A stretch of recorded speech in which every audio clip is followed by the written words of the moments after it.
Okay, so let's start by setting the background colour and the box shadows for the frame. So we'll have a background colour of black and a box shadow of, let's say, 25 pixels, which is 10% of the pic size. So 25 pixels left, 25 pixels top, skip the blur, and we'll set the RGBA to, let's say, 100. Zeros is black, so 100 all round is dark grey. Opacity 1. Inset it so it's inside the frame. Let's have a look at that. So set the blur. So we've got 100 pixels of blur, and then copy the property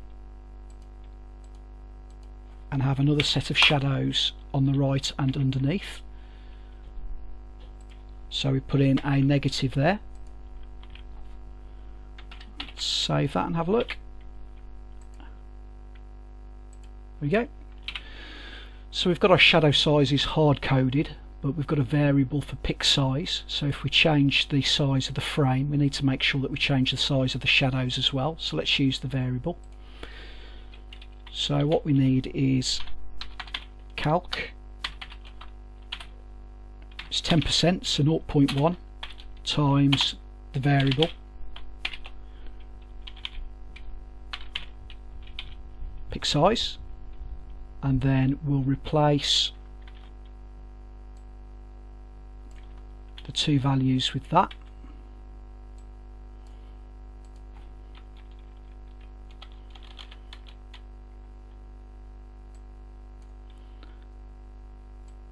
And here too. But we need minus 0.1.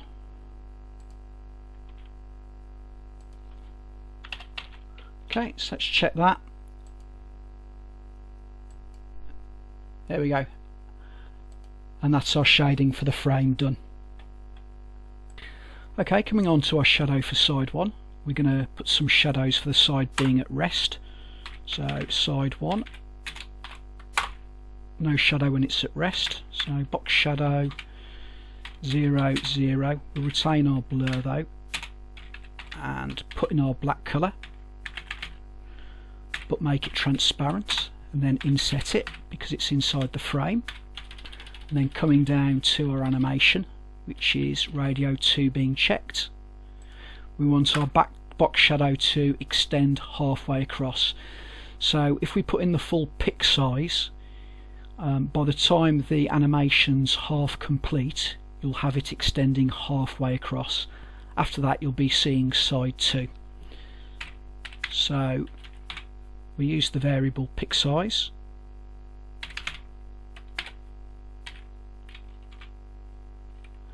and we want the shadow on the right, so we need to multiply it by -1.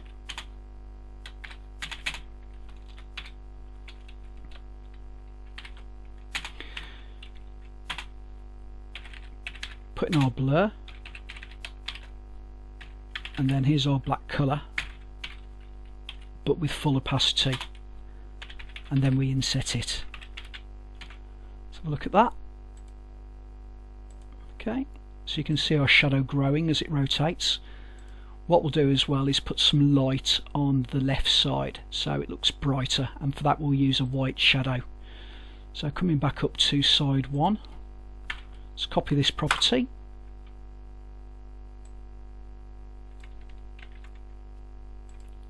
and then just change the colour. So white is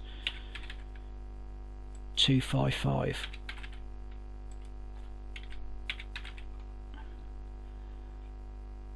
And then coming down to the animated shadow,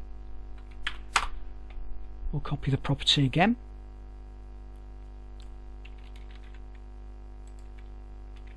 we don't need the -1 because it's on the left, and then just change the colour.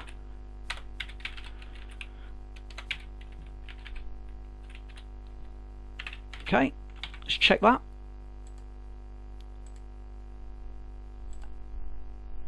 And there we go. there's dark and light shadows as side 1 rotates.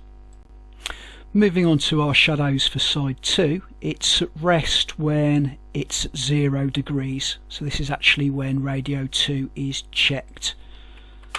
So in here we put in our at rest box shadow, so 0's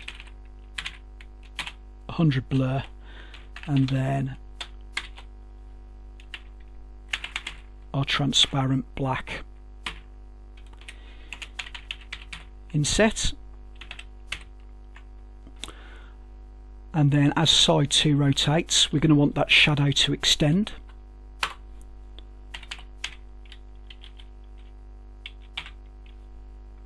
So let's put in the variable, pick size, 0 at the top, there's our blur, and our black colour transitioning to opaque, and we want to inset that. So let's check that's on the right side.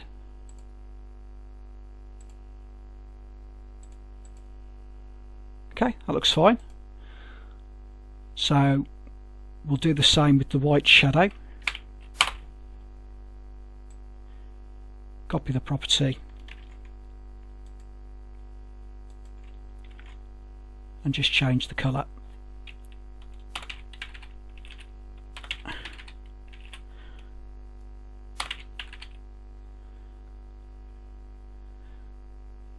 And then the same up here.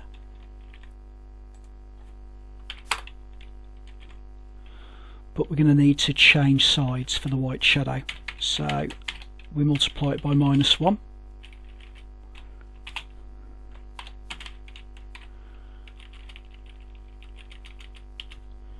and change the colour.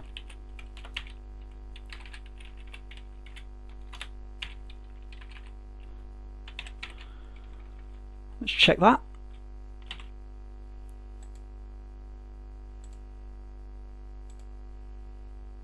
So there we go, that completes the shading for the animation. Okay, and so finally I thought it'd be fun to get my hands on an actual picture and insert it into the rotating picture frame. So I've got an image of American Gothic which I've resized, but I'm going to start by just adding my changes to Git.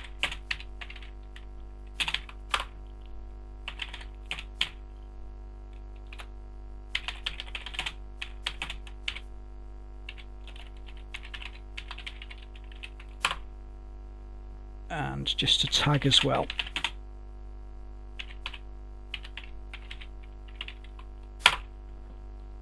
Okay, so I'm going to start by changing the pic size to 500 pixels, and then coming down to side 1, I'm going to insert my image,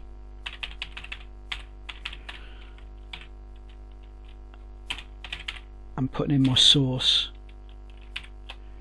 which is pic.png. So let's check it's picked that up.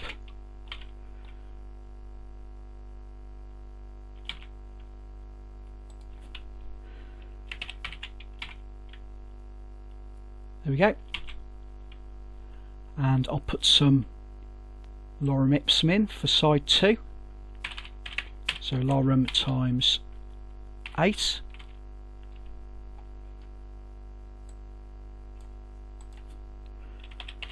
Let's have a look at that.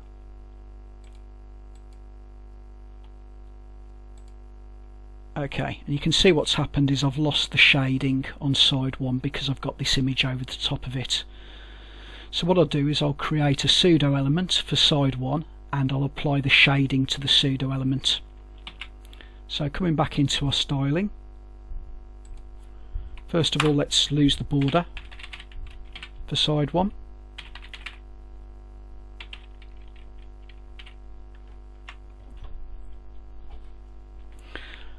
And I'm going to create a pseudo element. So colon before, and that needs a content property which I can just set to an empty string. Need to set the position to absolute.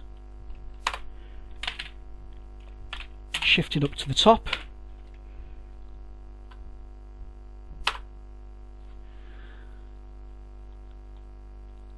And now I'm going to put this box shadow on the pseudo element instead.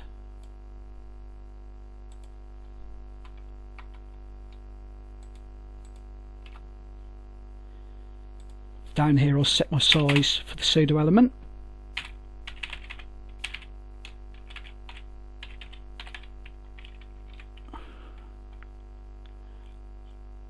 And then coming right down to the bottom,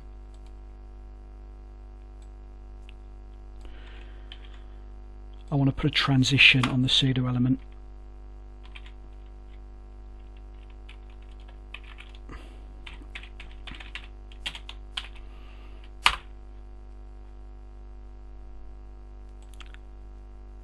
And my box shadow will go on that.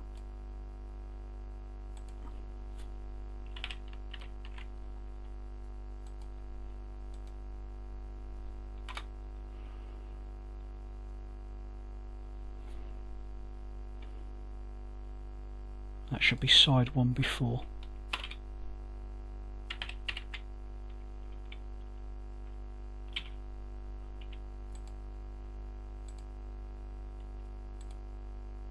So I think that's working. I just need to increase the effects a bit. So if we start this at, let's say 0.5,